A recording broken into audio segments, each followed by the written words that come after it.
নমস্কার বন্ধুরা, টিম দিদির হেসেলের আরেকটা নতুন এপিসোডে আপনাদের স্বাগত জানাই। কদিন ধরে আবার যা প্রচন্ড গরম পড়েছে, এখন কিন্তু রান্নাঘরে সময় কাটানোটা আমাদের পক্ষে খুবই কষ্টকর হয়ে গেছে। তাই এখন মাঝে মধ্যে যদি এমন কিছু রান্না করা যায় যে ডালের সঙ্গে একটা কিছু ভাজা, এমন একটা কিছু হলো যেটা দিয়ে আমাদের পুরো খাওয়াটা হয়ে যাবে, তো তাহলে কিন্তু আমাদের খুব সুবিধা হয়, তাই না? তো সেই জন্য এখন আমি আপনাদের একটা দারুণ টেস্টি বড়া ভাজার রেসিপি দেখাবো, যেটা থাকলে কিন্তু সঙ্গে শুধু একটু ডাল হলেই আমাদের একবেলার খাওয়া খুব ভালোভাবে হয়ে যাবে। তাহলে চলুন শুরু করা যাক। আমি এখানে 1 কাপ মতো মুসুর ডাল খাবার জলে ভিজিয়ে রেখেছিলাম, প্রায় ঘন্টা 2 এটা ভেজানো ছিল, তাতে কিন্তু ডালগুলো বেশ ফুলে উঠেছে। এবার আমি এই মুসুর ডালটা প্রথমে বেটে নেব। একটা মিক্সিং জার নিয়ে নিয়েছি।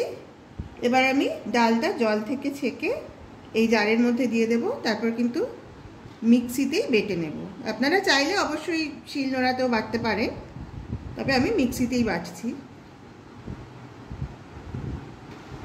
পুরো ডালটা এই মিক্সিং জারে নিয়ে নিয়েছি, এটা এবার বেটে নেব। ডালটা আমার বাটা হয়ে গেছে। ডালটা কিন্তু একদম বেশি মিহি করে বাটার দরকার নেই, একটু দানা দানা মুখে লাগলে কিন্তু খেতে ভালোই লাগবে। এবার আমি একটা বাটিতে এই ডাল বাটাটা নিয়ে নিচ্ছি।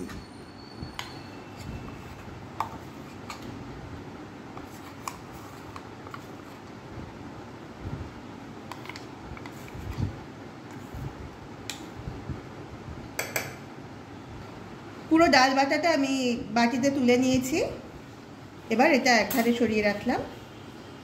এখানে আরেকটা বাটিতে নিয়ে নিয়েছি এই 250 গ্রাম মতো চিংড়ি মাছ।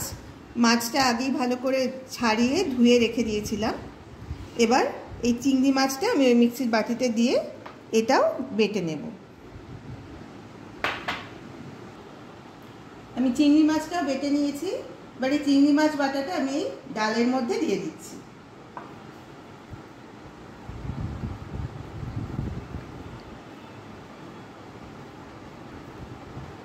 হাত দিয়েই দিলাম, কারণ হাত দিয়ে সবগুলো ভালোভাবে মাখতে হবে।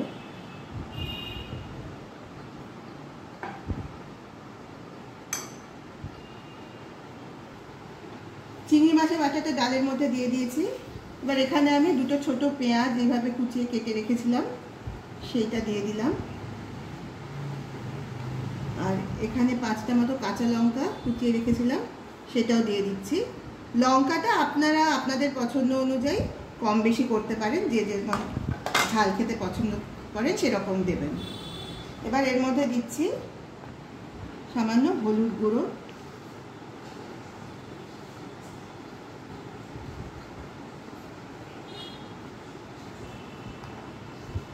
এবার দিচ্ছি নুন,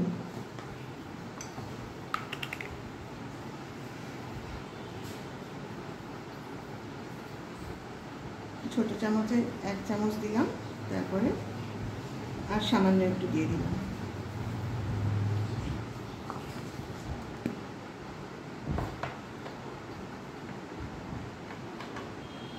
দিয়ে দিচ্ছি বেছে রাখা কিছুটা ধনে পাতা।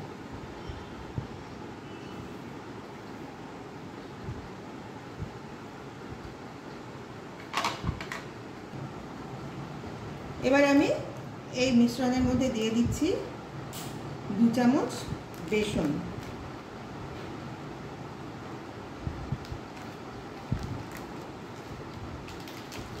তারপর দিয়ে দেব 2 চামচ চালের গুঁড়ো।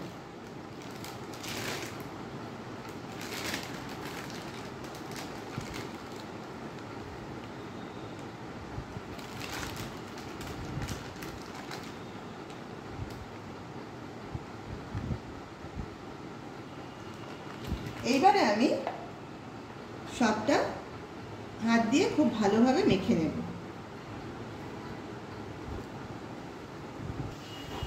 আমি সব উপকরণগুলো হাত দিয়ে খুব ভালোভাবে মেখে নিয়েছি। আমাদের বড়ার মিশ্রণটা কিন্তু একদম রেডি হয়ে গেছে। এবার কড়াইতে তেল গরম করে বড়াগুলো ভেজে নিলেই হয়ে যাবে। আমরা গ্যাস জ্বেলে কড়াইতে সাদা তেল গরম করে নিয়েছি।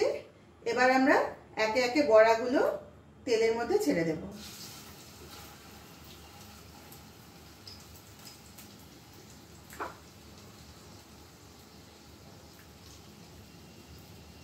আমাদের বড়াগুলো কিন্তু একটা দিক ভাজা হয়ে গেছে। এবার বড়াগুলো উল্টে দেবো যাতে অন্য দিকটা ভালোভাবে ভাজা হয়ে যায়। চলে এসেছে একদম গরমা গরম ডাল চিংড়ির বড়া। গরম ভাতের সাথে কিন্তু একটু ডাল আর এরকম কটা বড়া হলে আর কোনো কিছু না হলেও খাওয়া পুরো জমে যাবে। আশা করি আপনাদের সকলেরই এই রেসিপিটা পছন্দ হবে, তাই আপনাদের সকলকে অনুরোধ করছি আপনারা অন্তত একবার হলেও কিন্তু এইভাবে এই বড়াটা একবার টেস্ট করে দেখবেন, আর খেয়ে কেমন লাগলো সেটা কিন্তু অবশ্যই আমাদের কমেন্ট করে জানাবেন। আপনারা যারা আমাদের এই তিন দিদির হেসেল ইউটিউব চ্যানেল থেকে এই ভিডিওটা দেখছেন তাদের সবাইকে অনুরোধ করছি আপনারা প্লিজ আমাদের এই চ্যানেলটাকে সাবস্ক্রাইব করে আমাদের পাশে থাকুন। আর যারা ফেসবুক থেকে দেখছেন, এই তিন দিদির হেসেল পেজ থেকে আমাদের এই ভিডিও দেখছেন, তাদের সবাইকে অনুরোধ করছি আপনারা প্লিজ আমাদের পেজটাকে ফলো করুন আর অবশ্যই লাইক, কমেন্ট আর শেয়ার করে আমাদের পাশে থাকুন। তাহলে আজ এই পর্যন্তই, সবাই ভালো থাকবেন। আবার খুব শিগগির দেখা হবে আরেকটা নতুন ভিডিও নিয়ে। নমস্কার।